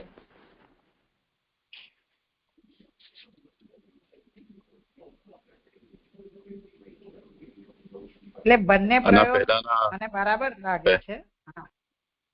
પહેલાના અધ્યાયમાં આ વાત અંતમાં જુઓ, એવી રીતે ભગવાનના ચરિત્રનું, ભગવદીઓના ચરિત્રોનું શ્રવણ કરવાની ઈચ્છા વાળો, સત્સંગ પ્રાપ્ત કરેલો, તીર્થો અને પવિત્ર સ્થળોથી પુણ્ય સંચય કરેલો અને યોગ્ય દેહ પ્રાપ્ત કરીને અધિકારી થાય છે. એમ એવી રીતે ભગવાનની પ્રાપ્તિનો અધિકાર ઉત્પન્ન થવામાં સંસ્કારવાળા મહાભૂતોની ઉત્પત્તિ કહી. તો અહીંયા તો કોઈ ઓલી બ્રહ્માજીથી સૃષ્ટિ શરૂ થાય કે ભગવાનમાંથી બ્રહ્માંડનું સર્જન થાય એવી રીતે તો કોઈ અહીંયા ચર્ચા છે નહીં. તો ચર્ચા તો અહીંયા વિદુરજીના સંબંધમાં જ ચાલી રહી છે.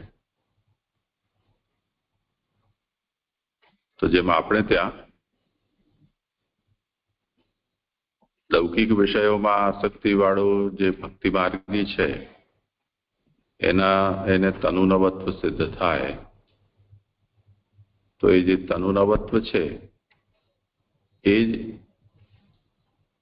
એમાં ઇન્દ્રિય, દેહ, તન્માત્રા અને બુદ્ધિનો ભગવદ ભોગ્ય થાય તે પ્રકારનો સર્ગ છે.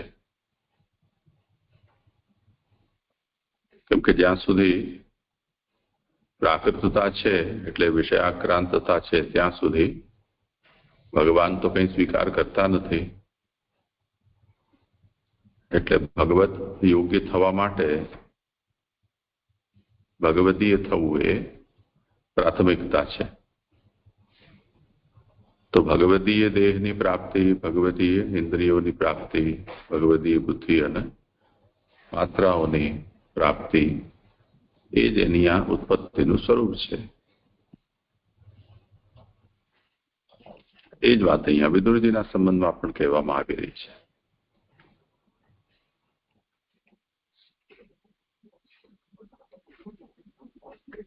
હવે વધારે સારું સમજ પડી. મને અહીંયા પૂછવું હતું કઈક આ વિષય સાથે સંબંધ નથી એનો પ્રશ્નનો, હમણાં જે ચર્ચા ચાલતી હતી એની સાથે, પણ એક જેમ કથા વાર્તાના ટાઈમ લાઈનમાં જોઈએ આપણે તો દરબારમાં ભગવાને દર્શન આપ્યા હતા.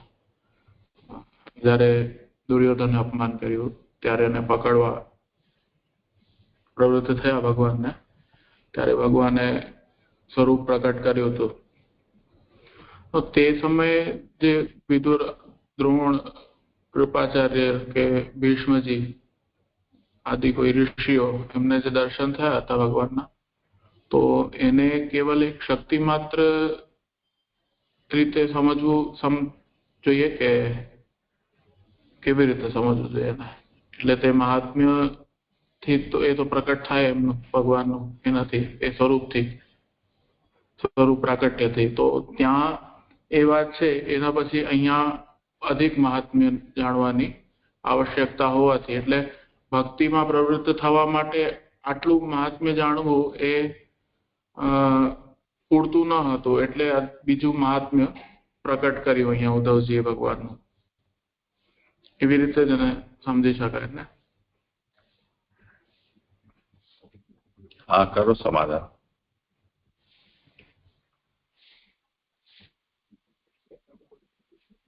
એકચ્યુઅલી મને પ્રશ્ન નહીં સમજાયો. હા, એટલે ભગવાનને ત્યારે દૂત બનીને ગયા હતા ને દરબારમાં યુધિષ્ઠિરના, ત્યારે એમણે સ્વરૂપ પ્રકટ કર્યું હતું ભગવાને. ત્યારે વિદુર આદિને દર્શન થયા હતા ભગવાનના. તો પણ એક મહાત્મ્ય દર્શાવનાર જ થયું. અને હવે ફરીથી અહીંયા મહાત્મ્ય ઉદ્ધવજી કહી રહ્યા છે. તો ત્યારે પૂરું મહાત્મ્ય એમનો એ વિદુરજીને ભગવાનનું નહોતું થયું.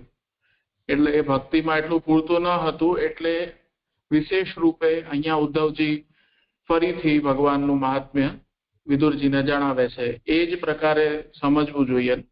નહીં તો કહી રહ્યા છે એનો તો વૈયાર્થ થઈ જાય. બરાબર છે. મને તો એવું જ લાગી રહ્યું છે.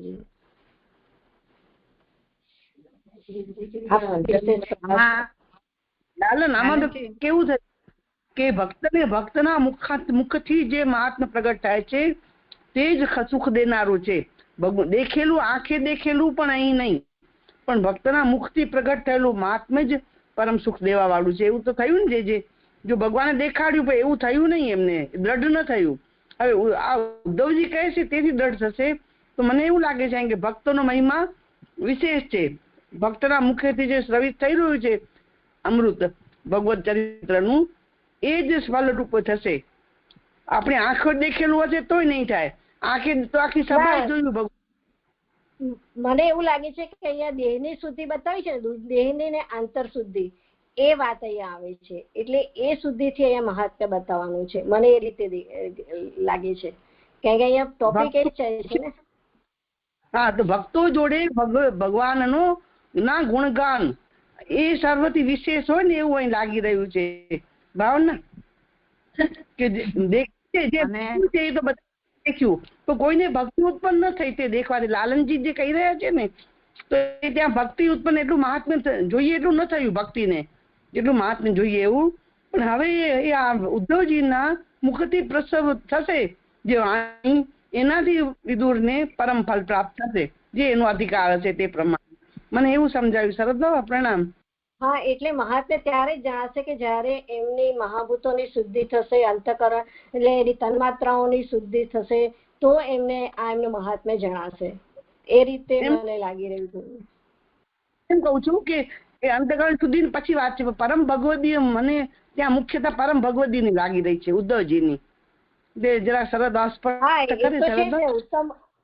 ઉત્તમ ભક્ત એ તો કહી દીધું ને આપણે ભાગવતાર્થમાં કે ઉત્તમ ભક્ત છે એના દ્વારા જે કહેવામાં આવશે એમાં વિશ્વાસ પણ રહેશે, અને એમના વિશ્વાસ રહેવાથી એમના મહાત્મ્યનું જે જ્ઞાન થશે એમને, એમની તન્માત્રાઓ પણ શુદ્ધ થશે, સૃષ્ટિ થશે એની જે કોઈ.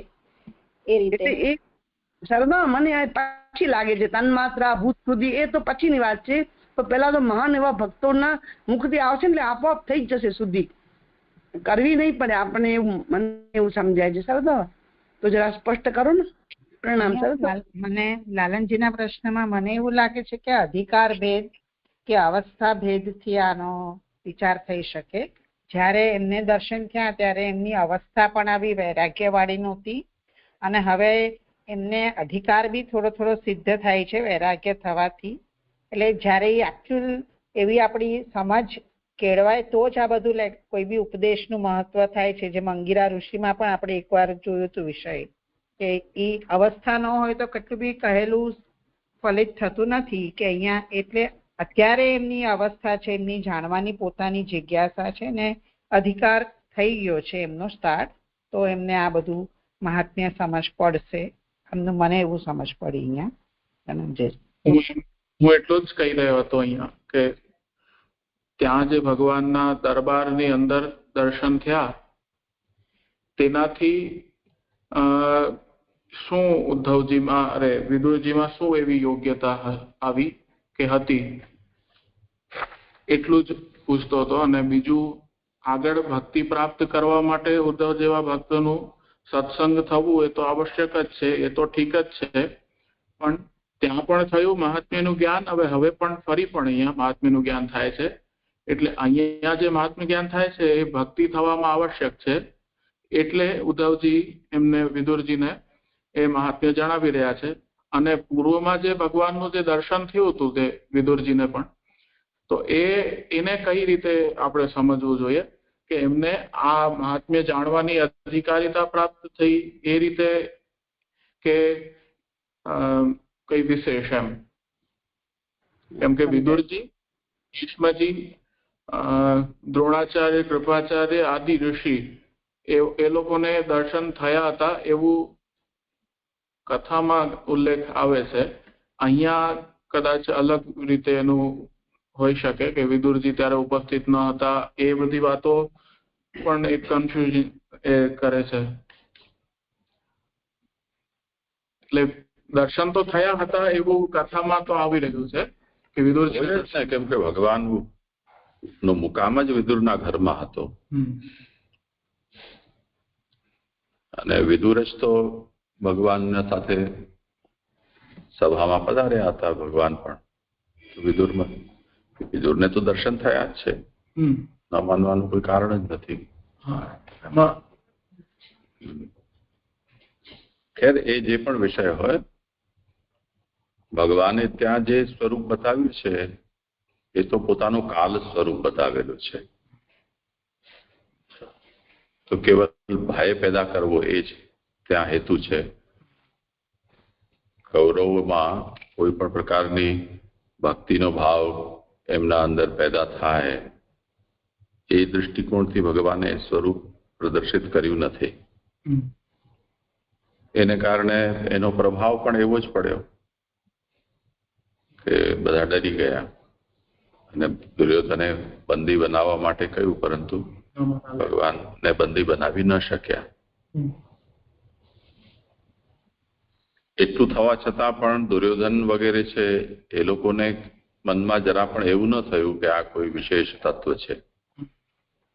કેમ કે જેમ ઘટોત્કચ છે કે બીજા બધા દિવ્ય અસ્ત્ર શસ્ત્રોથી સંપન્ન કે યૌગિક શક્તિઓ વાળા એવાઓનું ઘણાઓનું વર્ણન આવે છે કે જે લોકો પોતે પોતાના એવા વિશેષ સામર્થ્યથી આવું ઘણું બધું રૂપ દેખાડી શકે.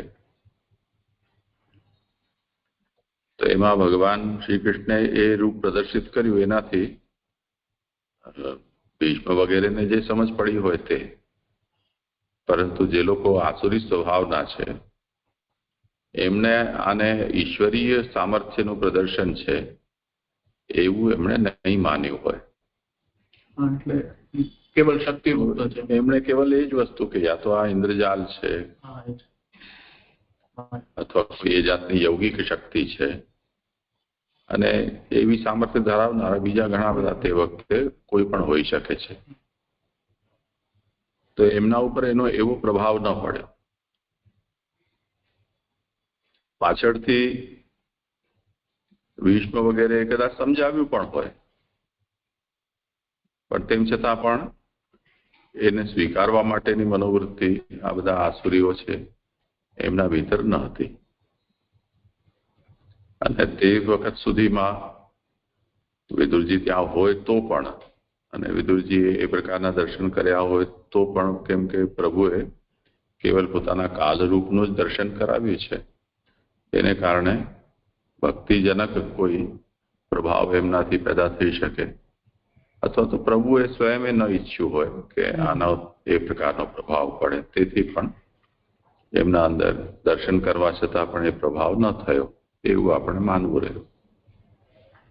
બાકી એ વાત તો છે જ કે ભક્તના મુખથી જે પ્રભાવ પડે છે, જેમ આપણે બધા જોઈએ છીએ, બધા લોકો નાની મોટી તકલીફો જેમને થાય છે બધા જ લોકો અનુભવ કરે છે, પણ વકીલ કે પોલીસ કે ડોક્ટર કે એવા લોકોના મુખથી જ્યારે આપણે એ વાતને સાંભળીએ વ્યક્તિગત સલાહ તરીકે,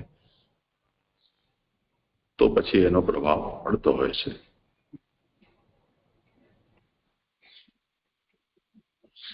સ્પષ્ટ કરો આગળ બધે. આવી દ્રષ્ટિ તો અમારી ના જાય છે. હા, સરસ થયું. હા, બધી એ સભામાં પણ આપણે કાલ ભગવાનની ઈચ્છા હોય તો જ એ ભક્તિ થાય, ને તો ભગવાનના દર્શન થાય, પણ ભક્તિ ન થાય. આ વિશે સમજાયું. સરસ દાવા, સરસ. પ્રણામ. અને કારિકા ત્રીજી, ક્રિયા તુ ભગવતી એવ ન અન્યત્ર ઇતિ નિરૂપ્યતે ષડ્ભિઃ તો મનસા તાની સટ કર્માણી ઇન્દ્રિયૈર્યતઃ. ક્રિયા તો ભગવાનમાં જ છે, બીજામાં નથી એમ કહેવામાં આવ્યું. તેનું તન્માત્રાના સંસ્કારનું 6 શ્લોકોથી નિરૂપણ કરેલું છે. કારણ કે કર્મો ઇન્દ્રિયોથી થાય છે અને મન સાથે તે ઇન્દ્રિયો 6 છે. એની ત્રીજી ફૂટનોટ છે, ક્રિયા તો ભગવાનમાં જ છે, બીજામાં નથી. ત્રીજી ફૂટનોટ, તન્માત્રાની સૃષ્ટિમાં ઉદ્ધવનું મહાત્મ્ય જણાવવાથી હરિના મહાત્મ્યનું સૂચન કરવાનું પહેલા કહ્યું તેનો વિરોધ થાય એવી શંકા થાય. તેથી આ કહ્યું કે આ કેમ કીધું કે ક્રિયા તો ભગવાનમાં જ છે. તો આગળ જે ઉપરમાં કીધું આપણે કે ઉદ્ધવનું ચરિત્ર કરવા સમય આ ભગવાનનું મહાત્મ્યનો અનુભવ થઈ જાય, ઉપરની ફૂટનોટમાં કીધું. તો અહીંયા એનાથી એમ થાય કે તન્માત્રાની સૃષ્ટિમાં ઉદ્ધવનું મહાત્મ્ય જણાવનારી હરિના મહાત્મ્યનું સૂચન કરવાનું જે પહેલા કહ્યું એમાં વિરોધ થાય. તો અહીંયા કહી રહ્યા છે કે ઉદ્ધવમાં ભગવાનની જ ક્રિયા જણાવેલી છે, તેથી તેનું મહાત્મ્ય એટલે કે ઉદ્ધવજીનું મહાત્મ્ય જણાવવાથી ભગવાનના મહાત્મ્યનું સૂચન થવામાં અડચણ થતી નથી. કારિકા ફૂટનોટ 4, તેનું તન્માત્રાના સંસ્કારનું 6 શ્લોકોથી નિરૂપણ કરેલું છે. 4, તન્માત્રા 5 હોવા છતાં 6 શ્લોકથી કેમ નિરૂપણ કર્યું એવી શંકા થાય. એ પછી શંકા કરી કે તન્માત્રા તો 5 છે, શબ્દ, સ્પર્શ, રૂપ, રસ, ગંધ, તો 6 શ્લોકોથી નિરૂપણ કર્યું એવી શંકા થાય. તેથી કહે છે કે તન્માત્રાઓનો સંસ્કાર કરનારી ઇન્દ્રિયો 6 હોવાથી 6 શ્લોકોથી તેમનું કર્યું તેમાં દોષ નથી. એટલે 5 કર્મેન્દ્રિય અને 6ઠું મન, એટલે કે 6 શ્લોકથી અહીંયા નિરૂપણ કર્યું એમાં દોષ નથી. એટલે અહીંયા કીધું ને, કારણ કે કર્મો ઇન્દ્રિયોથી થાય છે અને મન સાથે તે ઇન્દ્રિયો 6 છે. કારિકા 4, ષડગુણ ઐશ્વર્ય સંપન્નો ભગવાન એક એવ સહ સપ્તાધિકે સત્યા તાવંતો ભગવદ ગુણાઃ તત્વતો વિષયાઃ પુનઃ તે દેવાઃ સર્વ એવ હિ. 6 ગુણોના વૈભવવાળા પ્રસિદ્ધ ભગવાન એક જ છે.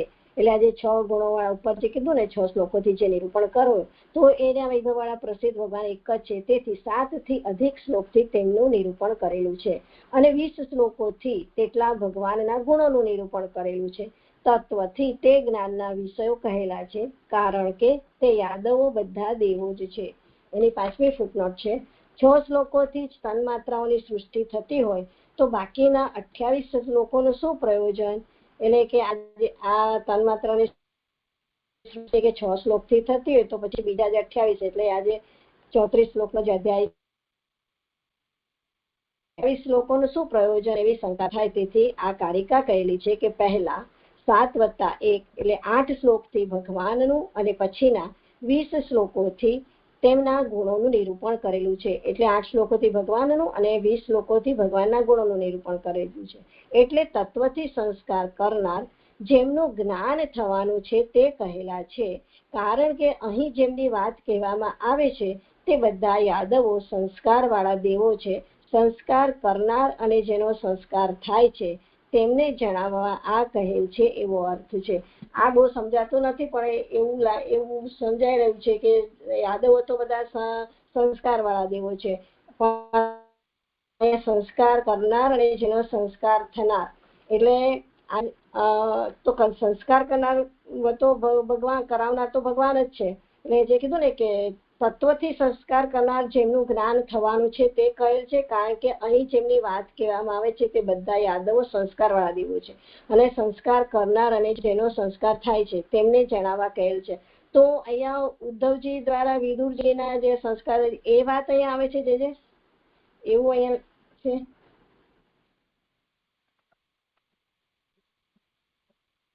જે હા, એવું જ લાગે છે. હવે છઠ્ઠી કારિકા. કથાયામ ત્રિભીર અધ્યાયે અધુનોતરમ ઉચ્યતે સામાન્ય કુશલે તત્ર ત્રેધા અપિયુત્તરમ ઉચ્યતે લોકદ્વેય ચ ભક્તૌ ચ દુર્ભાગ્ય યાદવા ઇતિ. કથામાં હવે 3 અધ્યાયોથી ઉત્તર કહેવામાં આવે છે. એટલે આ અધ્યાય 3 જે આવે છે એટલે ફૂટનોટ પહેલા લઈ લો. છઠ્ઠી ફૂટનોટ છે કે ઉપર સુક અને વ્યાસનો આશય કયો. એટલે અહીંયા ઉપર સુખદેવજી અને વ્યાસજીનો આશય કયો, પણ અહીંયા સુખદેવજી અને વ્યાસજી કેવી રીતે અહીંયા આવ્યું એ સમજાતું નથી. હવે જે અહીંયા કહી રહ્યા છે કથા, એમાં વિદુર અને ઉદ્ધવના સંવાદમાં સંગતિ જણાવે છે. પ્રશ્નના ઉત્તરરૂપ આ સંવાદમાં 4 અધ્યાયો છે એ સામાન્ય સંગતિ છે. એટલે અહીંયા હવે વિદુર અને ઉદ્ધવજીના સંવાદની સંગતિ એટલે કે આજે 4 અધ્યાયોથી અધિકાર કહેવાના છે. એની અંદર પહેલા અધ્યાયમાં પ્રશ્ન છે અને 2, 3, 4 એ 3 અધ્યાયોથી એનો ઉત્તર આપશે. એટલે અહીંયા કે જે પ્રશ્ન તથા ઉત્તર રૂપ આ સંવાદમાં 4 અધ્યાયો છે એમ સામાન્ય સંગતિ છે. એટલે અહીંયા કથા હવે 3 અધ્યાયોથી ઉત્તર કહેવામાં આવે છે. એટલે પહેલા અધ્યાયમાં જે વિદુરજીએ પ્રશ્ન કર્યા એના ઉત્તર આ 3 અધ્યાયોથી કહેવામાં આવે છે. તેમાં અહીં સામાન્ય કુશલના પ્રશ્નનો તો 2 લોકના સંબંધમાં અને ભક્તિના સંબંધમાં એમ 3 પ્રકારે યાદવો દુર્ભાગી છે એવો ઉત્તર આપવામાં આવે છે. તો સામાન્ય કુશલના પ્રશ્ન તો 2 લોકના સંબંધમાં અને ભક્તિના સંબંધમાં એમ 3 પ્રકારે યાદવો દુર્ભાગી છે એવો ઉત્તર આપવામાં છે. એના 7મી ફૂટનોટ છે કે જે ભાઈ આ રહી છે છઠ્ઠી પછી કરીએ અને 7મી પહેલા કરી લઈએ. આ સામાન્ય કુલ નહીં પણ કુશલ, આ સામાન્ય કુશલના પ્રશ્નનો ઉત્તર 3 પ્રકારે 18 શ્લોકથી આપે છે. બાકીના 10 ચરિત્રના 3જા પ્રશ્નનો ઉત્તર આપે છે. એટલે આ તો હવે આગળ એના પ્રશ્નના જવાબ આવી જશે. પણ આ જે અહીંયા કીધું ને એ ખબર ન પડી. ઉપર સુક અને વ્યાસનો આશય કયો તે ઉપર, એટલે આ 5મી ફૂટનોટમાં કયો તે, એમાં પણ વ્યાસજીનો આશય એટલે કેવી રીતે લેવાનું છે.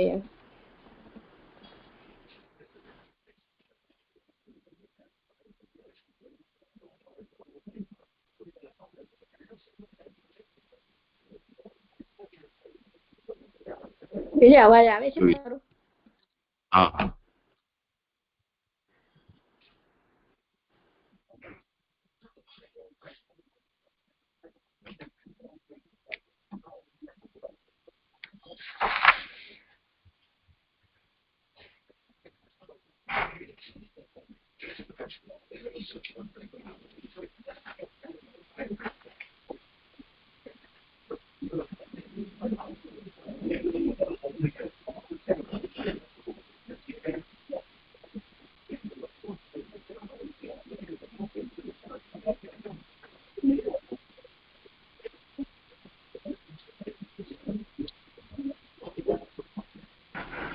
અવાજ નથી આવતો.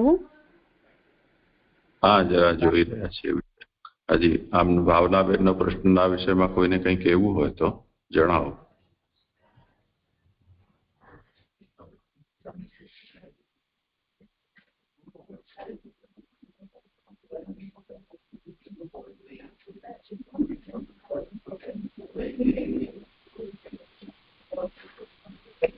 અહીંયા 2, 3 અને 4 આ 3 અધ્યાયો છે ઉપક્રમના. એ પ્રથમાધ્યાયમાં પૂછેલા જે પ્રશ્નો છે એના ઉત્તરો છે. તેમાં સામાન્ય કુશલના પ્રશ્નનો તો 2 લોકના સંબંધમાં અને ભક્તિ સંબંધમાં એમ 3 પ્રકારે યાદવો દુર્ભાગી છે એવો ઉત્તર આપવામાં આવે છે. તો એમણે જે સામાન્ય પ્રશ્ન પૂછ્યો હતો એટલે શાયદ તો એ પ્રશ્ન એવી આશયથી પૂછેલો હતો કે જો ભગવાન રાજી છે તો બધા રાજી ખુશીમાં હશે એવું માનવું રહ્યું. એ અભિપ્રાયથી એક પ્રશ્ન હતો. અને લોકના સંબંધમાં અત્યારે મને યાદ નથી શું હતો પ્રશ્ન, પણ એમણે લોક અને ભક્તિના સંબંધમાં. તો અહીં સામાન્ય કુશલના પ્રશ્નનો તો બે પ્રકારે, એટલે લોકના સંબંધમાં અને ભક્તિના સંબંધમાં નહીં, બે લોકના સંબંધમાં અને ભક્તિના સંબંધમાં, એમ ત્રણ પ્રકારે યાદવો દુર્ભાગી છે એવો ઉત્તર આપવામાં આવે છે.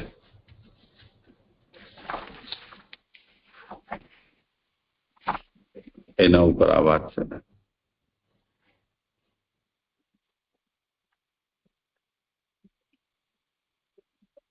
તો શુક અને વ્યાસનો આશય કયો? જોઈએ પુરુષોત્તમજી શું કહે છે.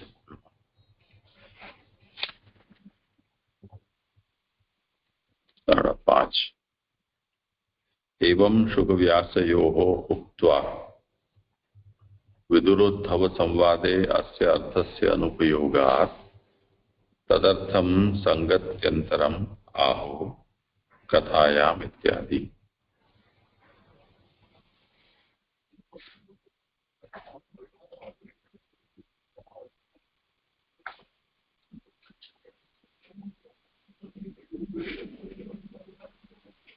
પ્રશ્ન તો અહીંયા ભાગવતાર્થમાં કયા છે નહીં, આ શુક વ્યાસયોથી શું વિષય આવ્યો એ જાણવું છે જરા. જે આપણે સુધારાવ્યું છે કે સુક અને સૂતના આશય કયો, વ્યાસ નહીં. આપણે સુધરાવ્યું છે ગઈ વખતે કે સુક અને સૂતનો આશય કયો. શરદા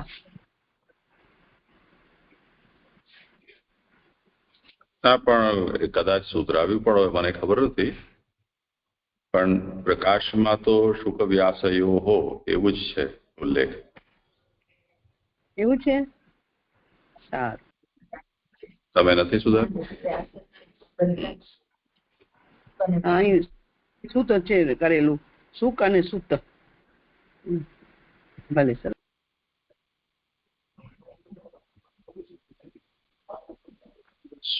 સૂત એમાં લખ્યું હોય તો જરા સુધારી લેજો. એ તો નથી જ અહીંયા મૂળમાં પણ.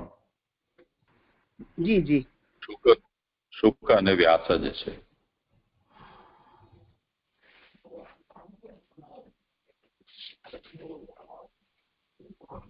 જોઈશું આગળ. હવે તો આ વિષય આગળ આવશે ત્યારે વધારે સ્પષ્ટ થઈ જશે. અત્યારે આપણે આને પ્રશ્નમાં રાખો.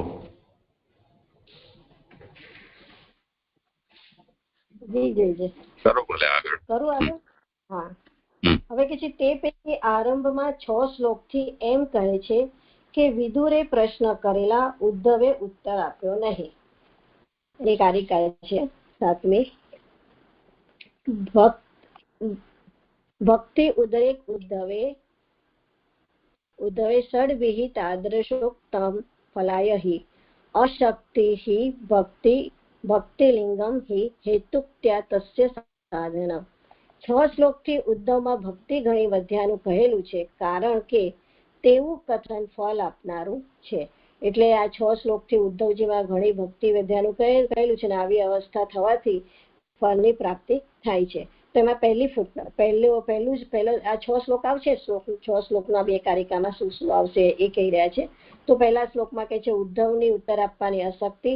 પછી બીજા શ્લોકમાં અશક્તિનું ભક્તિના ચિહ્ન હોવા પણ, અને ત્રીજા શ્લોકમાં અશક્તિનું કારણ કહીને તે અશક્તિ સિદ્ધ કરે છે. એની 8મી ફૂટનોટ છે. અશક્તિનું કારણ કહીને એટલે કે ઉદ્ધવનો સ્વભાવ કહીને ઉદ્ધવને અહીંયા આસક્તિ સિદ્ધ કરે છે ત્રીજા શ્લોકની અંદર. હવે 8મી કારિકા છે સર્વ વ્યાપાર રાહિત્યમ ભક્તિલિંગસ્ય દર્શનમ તથાપી કૃષ્ણ મહાત્મ્ય કથનાય સમુદ્યમઃ. ચોથા શ્લોકમાં કે છે ઉદ્ધવનું સર્વક્રિયા રહિત થવું. 5મામાં તેમના ભક્તિના ચિહ્નનું દર્શન. અને 6થા શ્લોકમાં છતાં પણ તેને શ્રી કૃષ્ણનું મહાત્મ્ય કહેવાનો ઉદ્યમ કર્યો એવો અર્થ પહેલા 6 શ્લોકમાં કહેલા છે. હવે આવા 1 થી 6 શ્લોકમાં શું આવશે આ 2 કારિકામાં કીધું, અને હવે આરંભમાં કહી રહ્યા છે શ્લોકની ઉત્થાનિકા. તે પૈકી પહેલા નીચેના શ્લોકમાં એટલે 30 શ્લોકો વાંચ. એક મિનિટ તે પૈકી પહેલા ભાવનાબેન, એક મિનિટ ઉભા રહો. અત્યારે આપણે અહીંયા 6 શ્લોકનો વિષય આવી ગયો ને કે બધું ઉદ્ધવજીનું આ બધું છે, અશક્તિ ને નથી કહેતા ને એ બધું. અને અત્યારે આપણે 5મી ફૂટનોટ જે જોઈ એમાં એવું લખ્યું છે કે પહેલા 7+1 8 શ્લોકથી ભગવાનનું અને પછીના 20 શ્લોકથી તેમના ગુણનું નિરૂપણ કર્યું છે. પણ આપણે જે શ્લોક જોઈએ પહેલા 6 એમાં તો ઉદ્ધવની જ બધું જે નથી કહેતા અને શાંત રહ્યા એ વાત છે. તો પછી આ ફૂટનોટ સાથે આ વાત કેવી રીતે બેસે છે?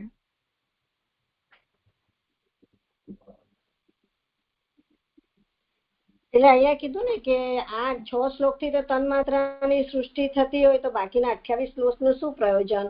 તો એ પ્રયોજનની વાત અહીંયા કરી રહ્યા છે. એવી કોઈ શંકા ઉઠાવે તો કે 8 શ્લોકથી ભગવાનના સ્વરૂપનું વર્ણન કરે છે અને 20 શ્લોકથી ભગવાનના ગુણોનું નિરૂપણ કરે છે. એ જ કહું છું કે 8 શ્લોકથી ભગવાનની વાત છે, પણ આપણે જો 8 શ્લોક પહેલા જોઈએ ને તો ઉદ્ધવજીનો જ વાત ચાલી રહી છે કે પોતે 5 વર્ષથી સેવા કરતા હતા ને એ બધું ઉદ્ધવ વિષય ઉદ્ધવનો લાગે છે. અને અહીંયા લખ્યું છે કે ભગવાનનું વાત છે, એટલે પૂછું છું. એટલે મને લાગે છે આગળ કીધું ને કે આગળની કારિકામાં ને ક્રિયા તો ભગવાનમાં જ છે, બીજામાં નથી. એટલે ભલે મહાત્મ્ય આમાં ઉદ્ધવજીનું કીધું પણ ક્રિયા તો ભગવાનની છે. હું એ રીતે જોડી રહી છું જે હવે જે કહે તે. હા, એનું તો સમાધાન કરી દીધું. હા, એટલે 3જી ફૂટનોટમાં જે લખ્યું છે કે આપણને લાગે કે ઉદ્ધવની છે, પણ ઉદ્ધવનું મહાત્મ્ય જણાવવાથી ભગવાનના મહાત્મ્ય સમજી લેવું એવું કહી રહ્યા છે. પણ આજે કહી રહ્યા છે કે આવી રીતે હું સેવા કરતો તો માતા મને ભોજન કરવા ઈચ્છતા હતા, વૃદ્ધ થયો, તો એમાં ભગવાનનું કેવી રીતે સમજવું એવું પૂછું છું. એ તો વિષય આવશે ત્યારનો, અત્યારે પ્રીમેચ્યોર છે. ત્યારે તો કારિકામાં આવતા વિષયો છે એનો સંકેત કરેલો છે, વિષય ક્યાં આવે છે? હા, તો જોઈએ પછી પૂછે.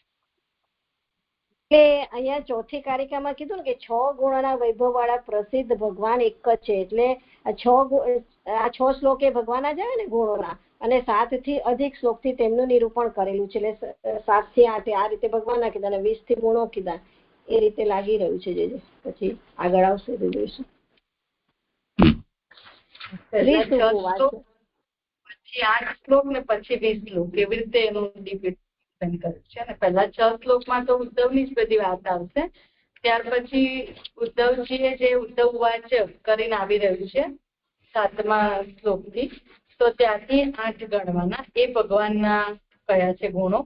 8 શ્લોકથી ભગવાનનું અને ત્યાર પછી 20 શ્લોકથી ગુણોનું પાછળના, એવી રીતે ગણવાનું છે. ભાગવતાર્થમાં એનો વિભાજન આપેલું છે 1 થી 6 ઉદ્ધવનો ભગવાન ઉપરનો પ્રેમ, 7મો શ્લોક સામાન્ય પ્રશ્નનો ઉત્તર, 8 થી 24 ભગવાનનું મહાત્મ્ય, 25 થી 34 ભગવાનનું ચરિત્ર.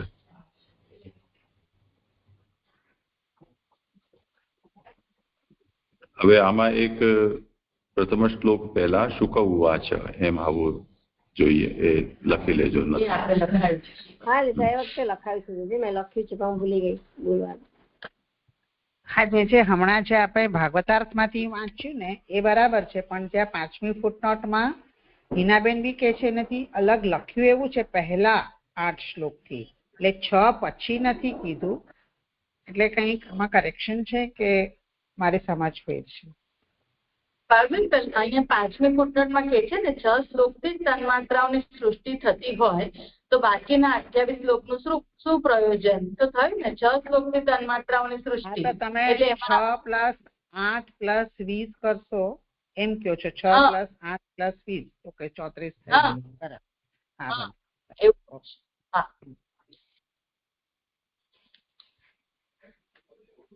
કરું છે. બસ હવે આજે આટલું જ રાખીએ. હા જી, દંડવત પ્રણામ. ઉત્સવની બધાય.